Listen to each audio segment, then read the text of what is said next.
تك تك جو جو चलो रे हटो रे वे वे हटो जय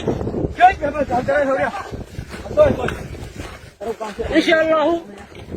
16 كيف هذا يصير faahfaahinno dheeraada ayaa ka soo baxaya weerar ciidamada daacadda u ah garabka Cabdicasiis Xasan Maxamed Laftigareen ay ku qaadeen duleedka magaalada Baydhabo ee xarunta gobolka Baay fariisimo ciidamada dowladda federaalka Soomaaliya ay ku lahaayeen halkaasi kadib markii diyaaradaha Turkiga ay saaka duqeeyeen saldhigyada ciidanka Laftigareen ee duleedka Baydhabo halkaas oo ay ku burburiyeen gaadiid dagaal isla markaana uu dhaawac ka soo gaaray askar ka tirsan ciidanka Cabdicasiis Xasan Maxamed Laftigareen daacadda u ah ciidanka Laftigareen oo ka xaruuday weerarka duqeymaha ah ee diyaaradaha Turkiga ay ku qaadeen saldhigyadooda ayaa iyagana weerar argudasho waxa ay la beegsadeen saldhigyo ku yaalay duleedka magaalada Baydhabo ee xarunta gobolka Baay iyo difaaciye ciidamada dowladda federaalka Soomaaliya ay ka difaacayeen magaalada Baydhabo waxaan kula wadaagi doonaa wararkii ugu dambeeyay gudahan xaaladda iyo dhaqdhaqaaqyada iyo dagaalada ka soconaya duleedka Baydhabo iyadoo gudaha magaalada ay ka socoto qabanqaabada iyo sidoo kale diyaar garowga cali masaarka hogaamiyaha la sheegay in koonfur galbeed loo doortay ee Sheekh Aadan Madoobe soo dhawaada muuqaalka like sar aragtidaada qaybta faalada ee commentiga ku dhiiba hadii aad horey noola joogtay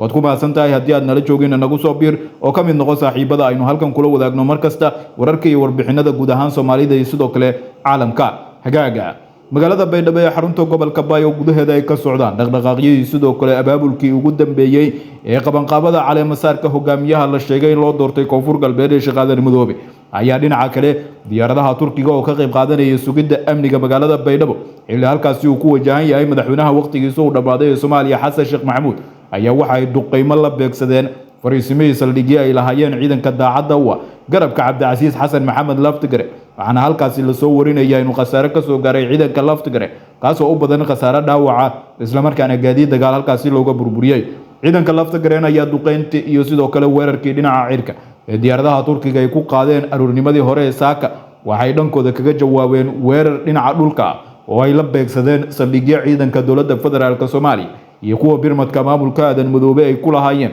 duleedka magaalada Baydhabo ee xarunta gobolka Baay gaar ahaan deegaano markaasi maalmihii ugu dambeeyay ciidanka dowladda federaalka ay fariisimo ka sameysteen ciidanka Laftigareen ayaa weerarka ay ku qaadeen fariisimaha duleedka Baydhabo waxay soo warinayaan wararka aynu helino inay si buuxda ula wareegeen qaar ka mid ah fariisimihii ay weerareen iyaguna halkaasi cagta ku mariyay ciidanka dowladda federaalka Soomaaliya gaadiid dagaalna kaga furtay wararka dheeraadka ah ee aynu ka helayno duleedka Baydhabo waxa ay intaasi ku sii darayaan in ciidanka Laftigareen wali ay wadaan markaasi beegsiga xirooyinka iyo fariisimaha duleedka Baydhabo ay ku leeyihiin ciidanka dowladda federaalka Soomaaliya waxaana suuragal ah in mar kale diyaaradaha Turkiga ay ku soo laabtaan duleedka Baydhabo halkaana duqeymo ay ka fuliyaan oo ay la beegsadaan ciidanka daacadda oo garabka Cabdicasiis Xasan Maxamed Laftigareen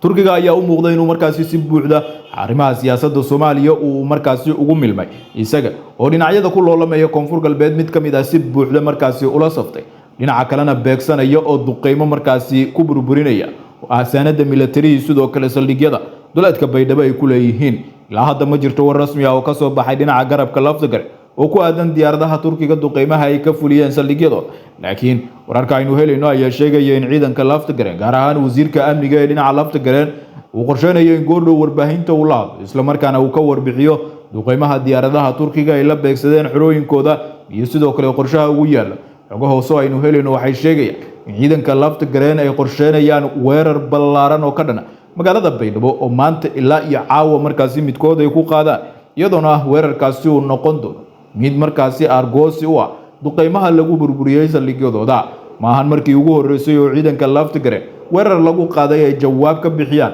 waxaana duqeyntii saaka lagu beegsaday saldhigyadooda jawaabtii ay ka bixiyeen ay noqotay mid waqti badan baan qaadanin isla markaana si dhaqsi leh ay ugu soo jawaabeen oo weerar ay ku ekeeyeen saldhigyada duleedka Baydhabo ay ku leeyihiin ciidamada dowladda federaalka Soomaaliya oo iyagu markaasi howlgalla halkaasi ka waday muddooyinkii ugu dambeeyay ciidanka dowladda federaalka Soomaaliya ayaa sheegay in weerarkii ciidanka Laftigareen ay ku soo qaadeen ay iska caabiyeen isla markaana ay ka hortageen oo ay fashiliyeen laakiin xogaha markaa ka madax banaan labada dhinac waxa ay sheegayaan oo dadka deegaanka aynu ka heleen in ciidanka Laftigareen ay u suura gashay in qaar ka mid ah xirooyinkii ay beegsadeen ee weerarka ay ku qaadeen ay si buuxda ula wareegaan waxaana sii kordhaya walaaca iyo cabsida ka jirta gudaha magaalada Baydhabo iyada oo si buuxda markaasi magaalada Baydhabo bandow loogu soo rogay isla markaana waxa kaliya ee magaalada Baydhabo ka dhex socda ay yihiin ciidamada iyo sidoo kale gaadiidkooda taasoo muujinaysa xaaladda amni ee magaalada Baydhabo ay wajahayso iyo cabsida xooggan ee ka jirta gudaha magaalada Baydhabo.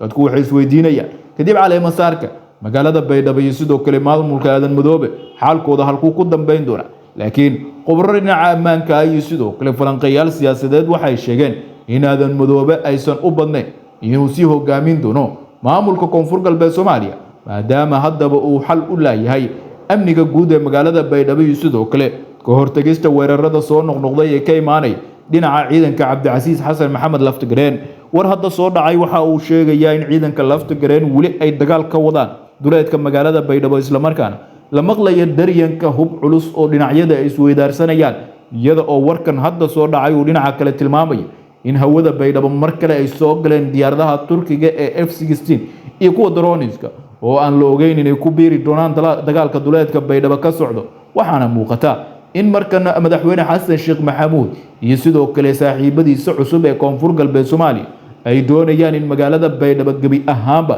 ay maanta ka dhacdo xafladda caleema saarka, iyaga oo awoodooda oo dhan isugu geyn doono ka hortagga duulaan ballaaran oo kaga yimaad dhinaca ciidanka Laftagareen oo qorsheynaya ka hortagga iyo sidoo kale fashilinta caleema saarka loo qabanayo hogaamiyaha doorasho qof iyo cod inuu ku soo baxay la sheegay ee Aadan Madoobe. Maalmihii ugu dambeeyay guud ahaanba xaaladda magaalada Baydhabo iyo duleedkeeda ayaa ahayd mid cakiran, iyada oo dhaqdhaqaaqyo iska soo horjeeda ay halkaasi ka socdeen, kuwaasoo ka kala imaanay ciidanka Laftagareen daacadda u ah iyo sidoo kale ciidamada dowladda federaalka Soomaaliya iyo kuwa maamulka Aadan Madoobe. Ciidanka Laftagareen ayaa tiro dhowr jeer ku hanjabay inay qaadi doonaan duulaan ballaaran oo ka dhana magaalada Baydhabo ee xarunta gobolka Bay, isla markaana ay si buuxda ula wareegi doonaan guud ahaanba gacan ku haynta magaalada Baydhabo. Maamulka Koonfur Galbeedna ay ka xoreyn doonaan maleeshiyaadka ku soo duulay ee Xasan Sheekh Maxamuud uu soo diray. Waxaa jira dhinaca kale ee warar sheegaya in magaalada Baydhabo xiisadeeda marba marka ka dambeysa ay sii kordhayso, waxaana wararku ay sheegayaan in duqeymaha hadda ka soconaya duleedka magaalada Baydhabo ay yihiin kuwa aad u xoogan. Duqeyntiisa ka ciidanka markaasi cirka ee diyaaradaha Turkiga ay ka fuliyeen, isla markaana ay la beegsadeen duleedka Baydhabo fariisimihii ku yaalay ee ciidanka Laftagareen ayay mar kale war soo dhacay waxa uu sheegaya in la beegsaday goobo kale oo ciidanka Laftagareen ay ku leeyihiin duleedka magaalada Baydhabo ee xarunta gobolka Bay. Waxaana duqeyntan ay noqonaysaa midii labaad oo saaka mar kale diyaaradaha dagaalka ee Turkiga ay ka fuliyaan duleedka magaalada Baydhabo oo ay ku beegsadaan ciidanka daacadda u ah garabka hogaamiyihii la afgambiyay ee Koonfur Galbeed Soomaaliya Cabdicasiis Xasan Maxamed Laftagareen. Tallaabadan ayaa muujinaysa sida Turkiga uu ugu milmay siyaasadda arrimaha gudaha ee Soomaaliya, isla markaana uu u doonayo meel marinta ajandayaasha siyaasadeed ee madaxweynaha muddo dhaafka ee waqtigiisu dhammaaday ee Xasan Sheekh Maxamuud oo doonay in uu xukunka iska sii fadhiyo, isla markaana uu si xooga ku sii joogo kursiga ugu sarreeya Soomaaliya. Duqeyntan waxa ay muujinaysaa sida markaasi Turkidu ay garab buuxa ugu yihiin damaca muddo kororsiga iyo sidoo kale in wadanka uu si xooga ku siiyayso hogaamiyaha waqtigiisu dhammaaday ee Soomaaliya Xasan Sheekh Maxamuud. guud ahaan wixii ka soo kordha duqeymaha duleedka Baydhabo iyo dagaalka halkaasi ka soconay wararkeena dambe ayaad ku daawan doontaa.